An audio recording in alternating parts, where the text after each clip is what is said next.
Special Forces soldier is trained in a number of military disciplines, and that right there is what distinguishes them from the conventional soldier.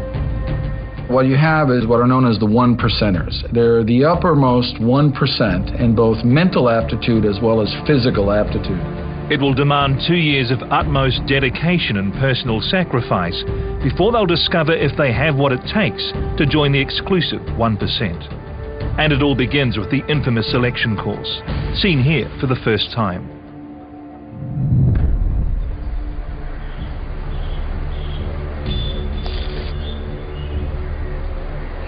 Selection will submit these 50 volunteers from the Army, Navy and Air Force to a series of tests designed to meet the minimum standards for an SAS soldier. Tests such as an ability to survive days without food or sleep and to safely navigate unfamiliar terrain, always against the clock. By the last day, whoever is left standing will have gone through physical and mental hell. It's the hardest challenge that they've had to undertake in their military careers to date. Stand back! East! With the famous sand-coloured beret and blue belt as their prize, the volunteers must be prepared to give their all. For a number of you, you're going to be confronted with some very demanding challenges. It will really test you both physically and mentally. I would rather have no one pass the selection than lower the standards. Put your best foot forward, and I wish you all the best. Next, some words of wisdom. Look this way. A veteran of missions in Malaya, Borneo and Vietnam, Honorary Colonel David Ogilvie is one of the unit's famous originals. Initiative, resourcefulness, physical guts, mental drive, all the things that we're looking for from you. Give it heaps. We had to induce a certain amount of stress and mental fatigue in a very short time period, just to test the individuals and their ability to withstand all of that. When you want something in life, you know you've got to go after it. I came along very fit. I wanted to get in there, and nothing was going to stop me. Nothing. And I mean nothing.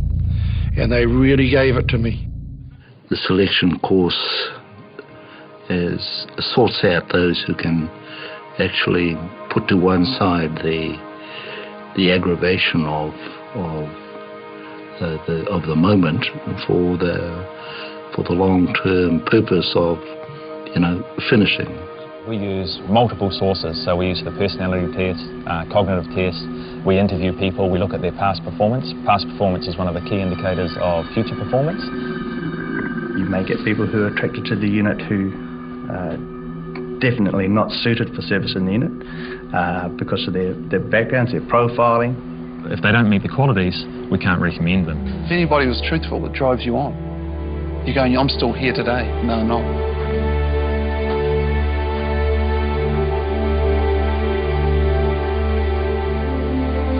After 11 hours, of the 50 men who started out believing they had what it takes for New Zealand's Special Air Service, 9 were wrong. The first day will break you physically, so then you've got to turn it on mentally. And as the remainder will soon discover, this was the easiest day. It's the next phase of selection for New Zealand's elite SAS unit. Those who survive the physical challenges of day one now face a far tougher test. The biggest challenge on our selection course is the second, third and fourth days. Like SAS troopers operating behind enemy lines, the volunteers must navigate a route back to base via a series of checkpoints. Deceptively simple, open country navigation will prove the downfall of most on selection. Also, that's the isolation factor, minimal communication, and of course it's controlled in terms of how much sleep and food they get. The effects of food and sleep deprivation and strength-sapping pack work are intended to play havoc with their ability to function. Reading a map proves a struggle. What's your distance? 3.6. How long do you reckon it'll take you? 1 hour, 12 minutes done. But there is absolutely no help from those observing. There's no encouragement on the selection course because the individual has to be self-motivated. The NZSAS seek men who can think on their feet and operate alone. For some, this lack of guidance causes unexpected pressure, which increases as the pace hots up. A lot of people know they've got a certain amount of time, so that often weighs on people's mind. If they make an incorrect route choice, that often plays quite heavily. When you look at A to B, it might be the look most direct and fast, but you need to go A through D and E to get to B. My nav wasn't so hot. The thing I did was made sure I was quick on my feet, so if I made an error, I could make it up. Sadly, even some of the more experienced soldiers have not had enough instruction or practice at navigation. They know they've made a mistake, and then people start thinking, I'm behind. How far behind am I? What am I really doing out here? Is this getting too tough? Once you've fallen behind in time, it's difficult to make it up. You're put in a position where a lot of people are thinking about quitting. And then they start that self-doubt process. And that's where people start to drop out. Despite an increasingly fragile emotional state, they must maintain the highest levels of soldiering. If they're not normally carrying their rifle with two hands on the weapon, ready for use, it'll be frowned upon. Timings are harder and the food is less, and people push themselves further and harder each day until they just blow.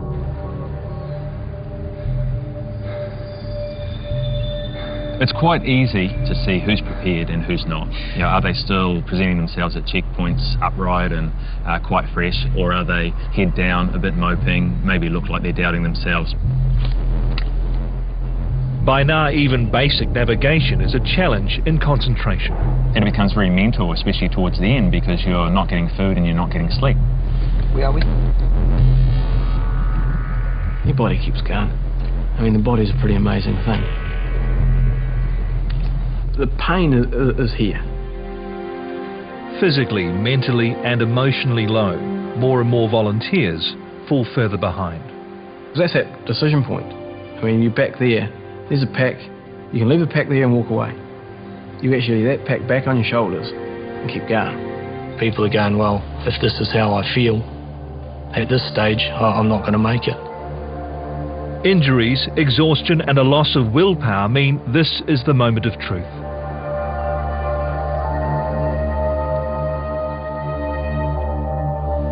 Yeah, there's a lot of people dropping out, eh?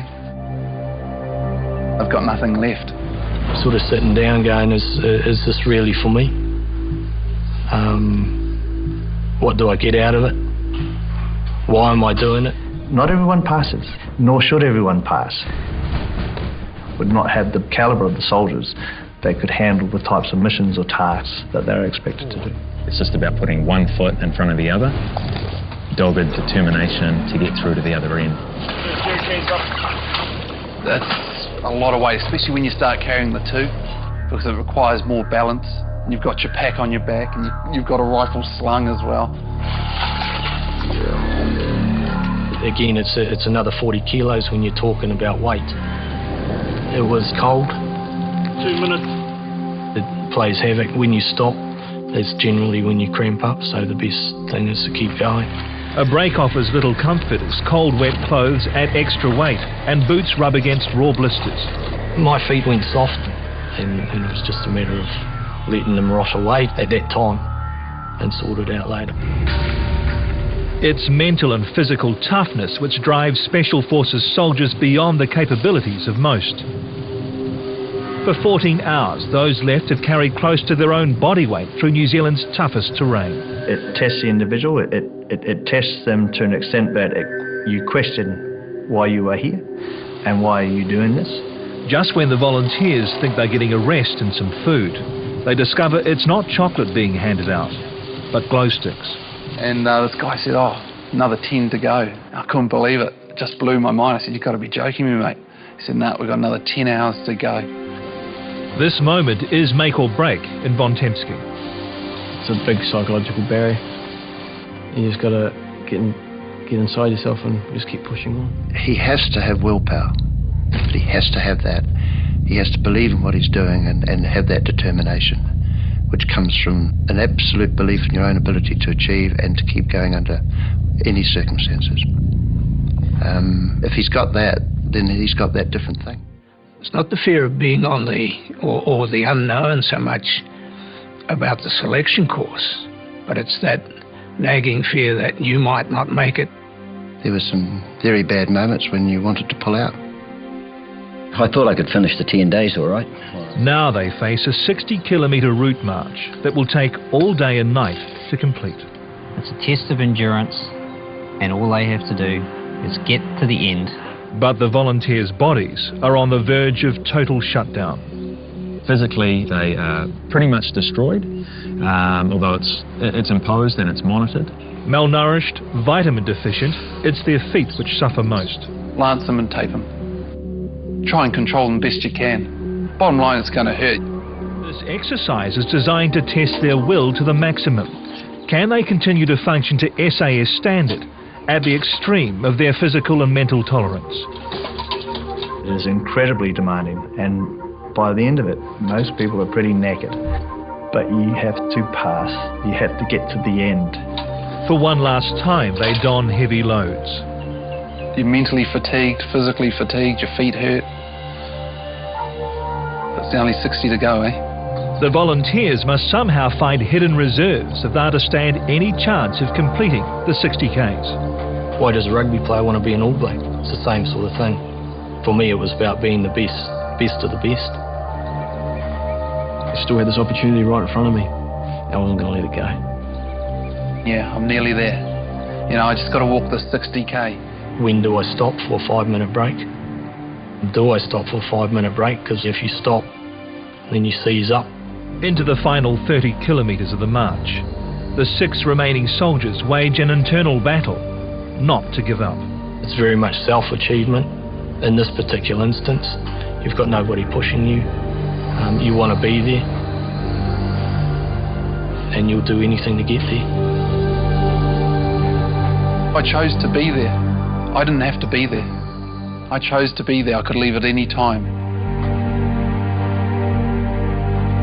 I wanted it, and I was going to run through a brick wall if I had to get it. All sense of time is lost, and fearing they're falling behind, frustration sets in.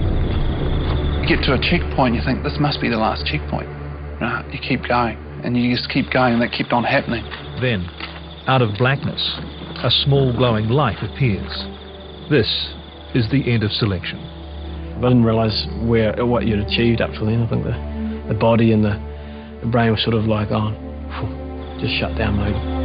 It's a great feeling to know how far you can go. It really is.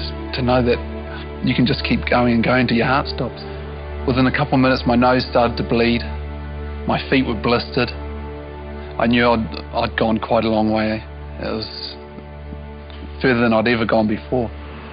After 10 days of selection, the ambitions of 50 have become the realisation for just 6 exhausted men who have earned the right to train for the New Zealand SAS. If you ask anybody who's been in the unit what their proudest moment was, I think it would be when the selection panel says, "You're in."